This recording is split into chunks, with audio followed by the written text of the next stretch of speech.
Les grands dossiers de l'histoire avec Franck Ferrand sur Radio Classique.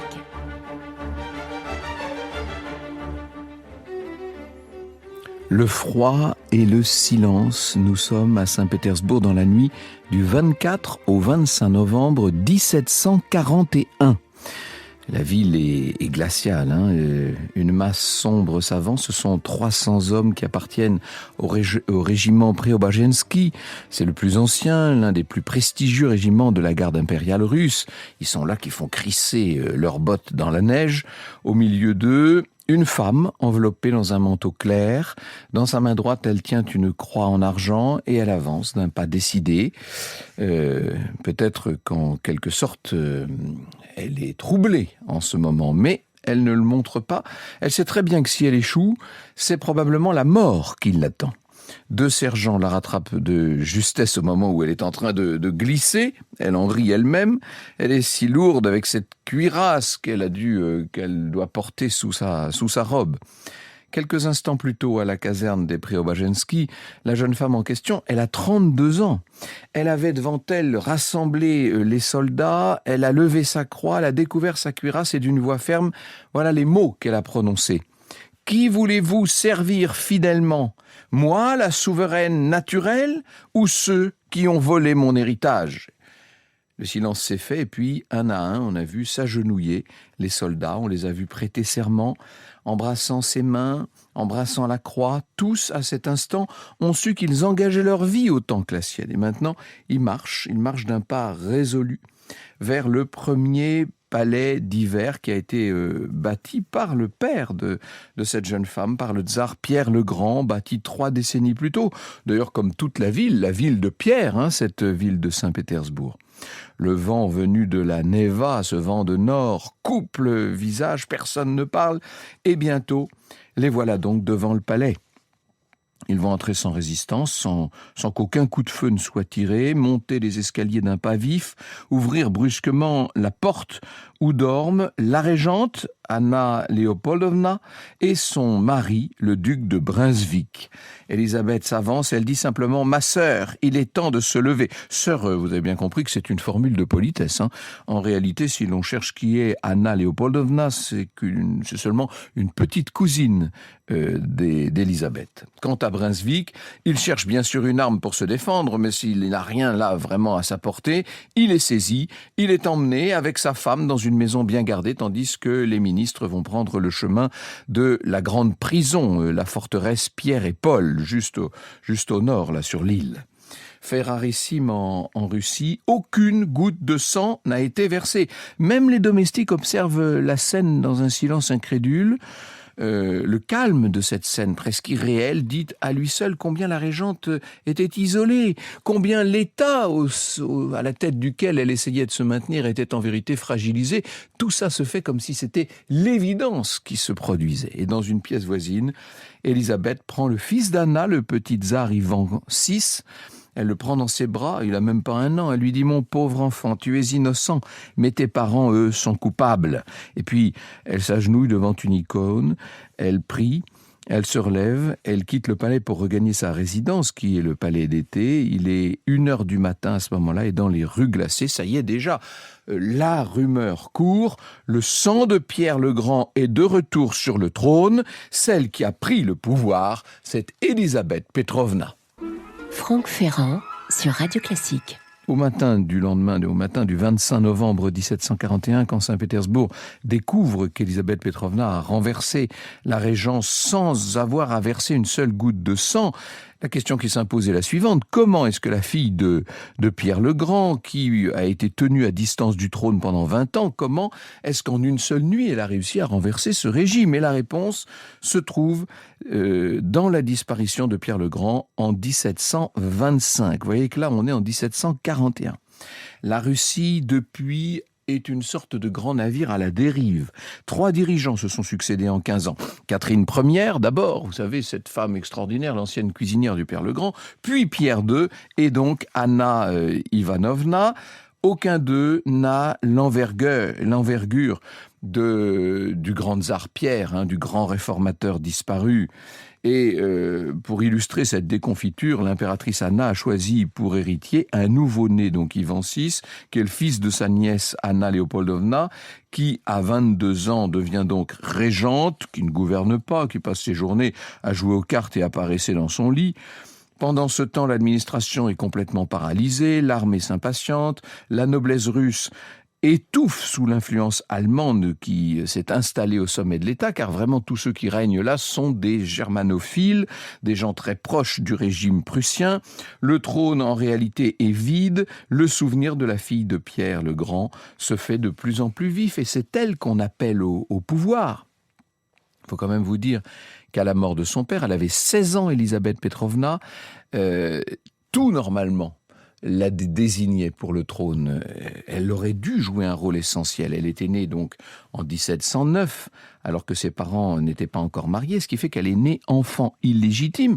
Plus tard, elle a été légitimée, mais plus tard seulement. Et c'est cette bâtardise qui lui a valu d'être refusée en mariage par la France du régent à qui Pierre le Grand proposait une union avec le tout jeune Louis XV. Et il n'en a pas été question parce que justement, elle était née illégitime, cette jeune Élisabeth. Sinon, elle aurait pu devenir reine de France. Ça aurait changé tellement de choses. Bref, ça a été un camouflet, ça, pour le tsar Pierre, qui misait sur ce mariage français pour renforcer la situation de la Russie en Europe et qui ne va pas oublier cet affront fait par Paris. Il déclarera sur le chemin du retour « La civilisation française périra par le luxe puis par la mollesse ». Mais cette humiliation n'empêche pas la jeune femme de devenir une des figures les plus éclatantes de la cour en plein essor de son père. Élisabeth parle couramment plusieurs langues, le français bien sûr, mais aussi l'italien, l'allemand, le suédois, le finnois. C'est un esprit remarquable, c'est un corps remarquable aussi, on la voit danser, monter à cheval. C'est une jeune femme qui aime la vie, qui aime les fêtes, qui aime aussi les alcools forts, il faut le dire, et les soirées où elle se déguise. C'est une jeune femme qui, disons-le, aime aussi les hommes avec une liberté assumée. L'ambassadeur d'Espagne écrira à son sujet « Je n'ai jamais vu une telle beauté, des yeux comme deux flammes, un port de déesse et une vitalité extraordinaire. » Et vous voyez que nous sommes en présence d'une personnalité tout à fait hors du commun. Une de ces personnes qui, non seulement par la naissance et par les circonstances de l'histoire, mais aussi par sa personnalité propre, semble destinée à marquer son temps. Alors, évidemment, on va essayer de l'éloigner du trône, cette fille trop belle, trop vive, trop populaire. Tous ceux qui succèdent à Pierre le Grand veulent l'écarter. Et dans ces années d'isolement, il y a un acteur inattendu qui commence à graviter autour d'elle. L'acteur en question, c'est la France. Et plus exactement, c'est un homme, une sorte de franc-tireur qui agit au nom de la couronne de France. C'est le marquis de la Chétardie. Il faudra d'ailleurs qu'on consacre un jour une émission à cet ambassadeur de Louis XV, à la Chétardie, personnage étonnant, arrivé à Saint-Pétersbourg en 1739 et qui a multiplié les diversions diplomatiques avec une habileté qui peut frôler l'insolence par certains aspects. La Chétardie, par exemple, a refusé de présenter ses lettres de créance à la régente Anna au prétexte qu'un ambassadeur du roi de France ne pouvait s'adresser qu'à un tsar. Sauf que le tsar en question, vous avez bien compris qu'à l'époque, il n'a qu'1 an. Puis la Chétardie a décidé de soutenir la très francophile princesse Élisabeth. Il a compris qu'avec elle, il pouvait rétablir l'influence de la France à Saint-Pétersbourg. Autant dire qu'il a joué gros et même très gros, cet homme habitué aux tables de jeu de l'Europe entière. S'il est découvert dans cette manœuvre-là, c'en est fini non seulement de sa carrière, mais c'en est sans doute fini pour longtemps de l'influence de la France en Russie. Bref, le plan, vous l'avez compris, réussit dans la nuit du 24 au 25 novembre, et au matin du 25 novembre 41, l'ambassadeur est le premier à féliciter la nouvelle souveraine, dont le destin est déjà éclairé par la gloire de son père, bien entendu, mais dont le règne s'annonce aussi flamboyant que la personnalité même de la jeune femme peut l'être. Franck Ferrand sur Radio Classique. On l'attendait, Élisabeth, et dès le lendemain de son coup d'État, elle est adoptée par le peuple, par la noblesse. Tout le monde est séduit par celle qui déclare vouloir délivrer la Russie des ennemis de la foi orthodoxe et des oppresseurs étrangers. Étrangers, sous-entendu allemands, luthériens. Discours national qui va résonner immédiatement avec les aspirations de la noblesse russe, qui jusqu'alors se sentait un petit peu tenue à l'écart par tous ces ministres germanophiles, et même allemands, car il y avait des ministres allemands carrément qui dirigeaient la Russie à ce moment-là. Très vite, Élisabeth exile les dirigeants les plus impopulaires, qu'ils soient allemands justement ou qu'ils soient russes eux-mêmes. Le 25 avril 1742, la nouvelle impératrice se rend à Moscou pour son couronnement à la cathédrale de la Dormition. Élisabeth, d'ailleurs, pendant la cérémonie, va carrément prendre la couronne des mains du métropolite et se la poser elle-même sur la tête. Vous voyez, quand vous assistez à ce genre de scène, vous vous dites que le règne qui s'ouvre ne sera sûrement pas banal. Élisabeth souligne la légitimité de son pouvoir retrouvé, la légitimité de sa dynastie, celle des Romanov, qui règne sur la Russie depuis 1613, depuis son arrière-grand-père Michel Ier. Alors, elle a restauré la dynastie, mais ça ne suffit pas. Maintenant, il va falloir imposer la personnalité de la nouvelle impératrice, avec ce tempérament qui se manifeste d'abord par son caractère imprévisible. Élisabeth n'est jamais là où on croit. Elle travaille la nuit, elle dort le jour. D'ailleurs, elle dort jamais 2 fois d'affilée dans la même chambre. Ça, c'est la superstition héritée du coup d'État. Elle se dit qu'on ne sait jamais. Ses ministres savent qu'un dossier peut rester ouvert sur la table de travail de l'impératrice pendant très longtemps, parfois pendant des semaines, et puis d'un seul coup, au milieu d'une conversation, hop, elle attrape une plume, elle le signe, ça y est, c'est fait d'un trait. Il y a cette impulsivité qui déconcerte les diplomates étrangers. Tout le monde l'observe, l'Europe entière l'observe. Voltaire lui-même aussi, entre une forte admiration pour cette despote éclairée et un certain amusement aussi pour son caractère folklorique. Pour la Russie, après 2 décennies de grandes incertitudes, on peut dire que tout le monde se sent rassuré. Élisabeth Petrovna incarne un centre, une sorte de figure autour de laquelle le pays peut se rassembler. C'est comme ça que ça fonctionne en Russie. Et le tempérament flamboyant de l'impératrice s'accompagne d'un principe inébranlable. Elle refuse la peine de mort, ce qui va avoir tendance à considérablement aplanir les difficultés et en tout cas assainir les relations au sein de la cour. Élisabeth s'est jurée de ne jamais signer une condamnation à mort et elle va tenir parole pendant tout son règne. Vous avouerez que pour une autocrate du XVIIIe siècle, c'est un choix qui n'est pas du tout anodin et qui manifeste une forme de pacification des mœurs assez extraordinaire. Durant son règne, la cour de Saint-Pétersbourg devient très française. Disons les choses, elle se met littéralement à l'heure de Versailles. D'ailleurs, les tenues de l'impératrice seraient tout à fait bienvenues dans la Galerie des Glaces, avec cette garde-robe phénoménale qui est la sienne.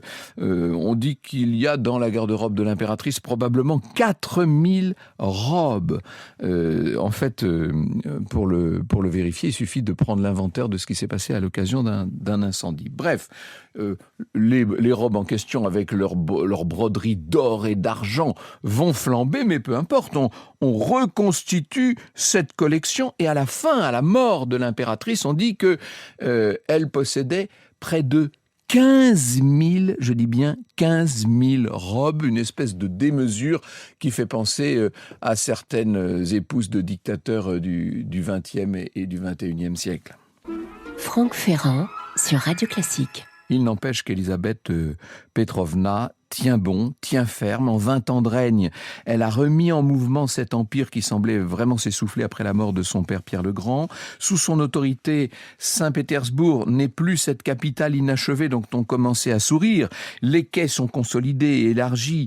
L'architecture de la ville s'embellit. Une grande partie de ce que vous visitez aujourd'hui, tous ces grands palais signés Bartolomeo Rastrelli, Ils ont été, ces palais baroques de Saint-Pétersbourg qui font la célébrité mondiale de la ville, ils ont été construits à cette époque-là. D'ailleurs, le palais d'hiver dans sa forme actuelle date d'Élisabeth, qui réforme l'État, qui crée des banques gouvernementales, qui réforme les douanes, qui développe l'industrie du fer, très important ça en Russie, et puis d'une manière générale, qui encourage le commerce et le grand négoce.